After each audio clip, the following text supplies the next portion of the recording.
On December 31st, 2019, China first alerted the World Health Organization of a new viral pneumonia in the city of Wuhan.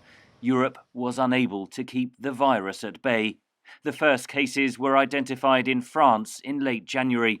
By mid-February, northern Italy had become an epicenter of the pandemic. On March 10th, the whole of Italy was locked down, the most severe controls on a Western nation since World War II. 9 days later, Italy's death toll exceeded that of China. France and Spain followed Italy into hard lockdowns. Schools were closed, businesses shuttered, stations and airports silenced. Europe's cities fell eerily quiet. Governments spent billions to keep economies alive and people in jobs. The virus ripped through nursing homes, reaping a deadly toll on Europe's most vulnerable populations.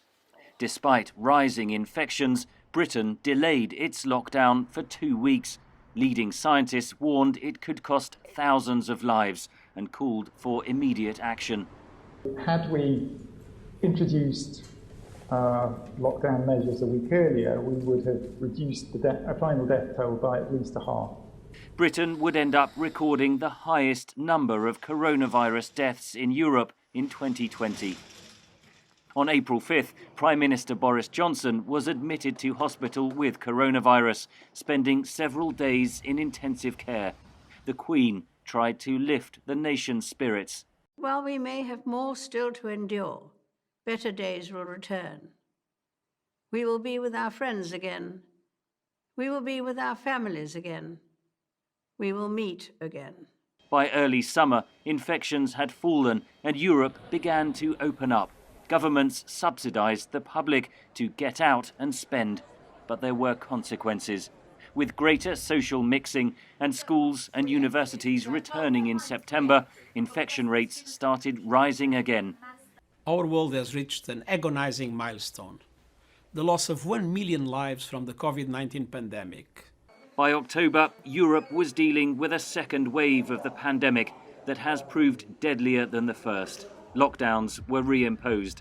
There were protests in several cities. But at the end of a brutal year, science provided hope. In early trials, 3 vaccines reported success rates of up to 95%.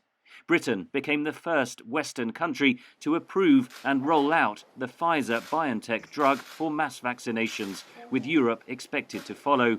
This is unprecedented, and it shows very clearly what we are capable of doing as a scientific community and as governments worldwide to combat new and emerging threats. It's a paradigm and an example that we need to consider very carefully about where else we want to apply it against other things that threaten our civilization as we know it. Other vaccines are likely to be approved in the coming weeks. Doctors caution that overcoming the pandemic will take time. The development of safe and effective vaccine is one thing, but producing them in adequate quantities and reaching everyone who needs them is another. How are you? The economic and social cost of the pandemic will be felt for years to come. But scientific endeavour offers a glimpse of normality.